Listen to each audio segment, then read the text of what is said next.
Someone making $200,000 a year just checked their bank account and has $340 left until Friday. Not a college student, not someone between jobs. A person earning more than 95% of the entire country who is genuinely wondering whether they can afford groceries this week. And the craziest part, they have no idea where the money went. Like, actually no idea. If you sat them down and said, account for last month's spending, they would stare at you with the same blank panic as a student who forgot about the final exam. Thousands of dollars just evaporated. No vacations, no luxury purchases they can point to, just gone. Absorbed into a lifestyle that was supposed to feel rich, but somehow still feels broke.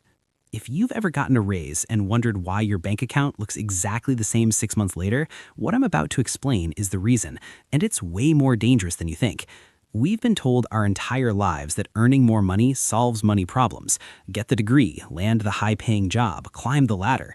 The math seems obvious. More income equals more wealth equals more freedom. But here's what your parents and your professors and every career advisor completely failed to mention. Income doesn't build wealth. The gap between what you earn and what you spend builds wealth. And for a terrifying number of high earners, that gap is literally zero, sometimes negative. I'm the voice behind Next Gen Finance Guide, and I'm genuinely fascinated by why people who should be rich aren't. Not people making minimum wage struggling against a broken system. People making $150K, $200K, $300K a year who are somehow still living paycheck to paycheck in designer clothes. If understanding the psychology behind real wealth building matters to you, hit subscribe, because this one is going to reframe everything you think you know about earning and keeping money. Here's how to visualize what's actually happening. Imagine you have a bathtub. Your income is the faucet. The drain is your spending. Most people focus entirely on turning the faucet up higher. Bigger salary, side hustles, promotions. And sure, more water is flowing in, but nobody notices that as the faucet gets bigger, the drain gets wider too. A $60K salary has a small drain. Modest apartment, used car, basic lifestyle. A $200K salary somehow develops a drain the size of a manhole. Premium apartment in the trendy neighborhood, leased BMW, $300 brunches every weekend, Peloton membership you've used 4 times, subscription services you forgot you signed up for. The bathtub never fills because the drain scales perfectly with the faucet.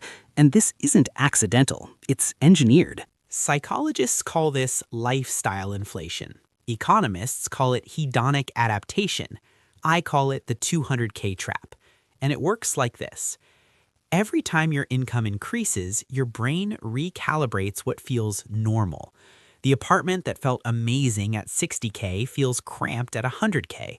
The car that felt reliable at 80K feels embarrassing at 150K. The restaurants that felt like a treat at 70K feel like a baseline expectation at 200K. Your standards inflate silently and automatically. You don't decide to spend more. Your brain just quietly moves the goalpost of enough every single time you earn more. And because everyone around you at the 200K level is doing the same thing, you never feel like you're overspending. You feel normal. You feel like you're just keeping up. Research from the Federal Reserve shows that 40% of Americans earning over $100,000 report living paycheck to paycheck. 4 in 10 people earning 6 figures cannot comfortably cover an unexpected $400 expense. That's not a math problem. That's a psychology problem wearing an expensive watch. Let me show you how brutal this actually is. Person A earns $80,000 and saves 20%. That's $16,000 per year invested. Person B earns $200,000 and saves 5%. That's $10,000 per year invested. The person earning 80K is building wealth faster than the person earning 200K. Read that again. Let it genuinely sink in. The lower earner is outpacing the higher earner not because of some clever investment strategy, but because the gap between earning and spending is wider. After 20 years at an 8% return, person A has roughly $790,000. Person B has roughly $494,000. The person making $120,000 less per year retires richer.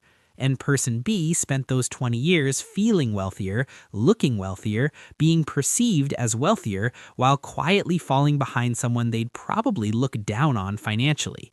That's the 200K illusion. Looking rich and being rich are not just different things, they're often opposite things. Now, you might be thinking, but I work hard and I deserve to enjoy my money. And you're absolutely right, you do. But there's a difference between enjoying your money and letting your money evaporate into a lifestyle that exists mainly to signal success to people who aren't paying attention. The wealthiest people I've studied don't have the most expensive lifestyles. They have the widest gap. They earn a lot and spend strategically. Not miserably, not cheaply, strategically. They drive the car that makes sense, not the one that impresses the valet. They live in the home that fits their life, not the one that photographs well. They spend heavily on what they genuinely value and ruthlessly cut everything that's just noise. That's not deprivation, that's clarity. And clarity at $200,000 a year builds empires.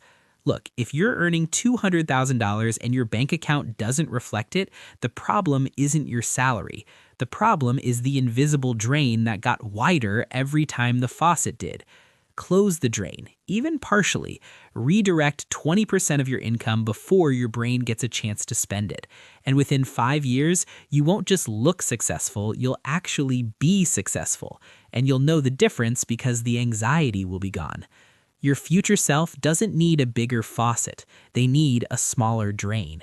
This is Next Gen Finance Guide. If this hit different, subscribe because we break down the real psychology of money every single week. I'll see you in the next one.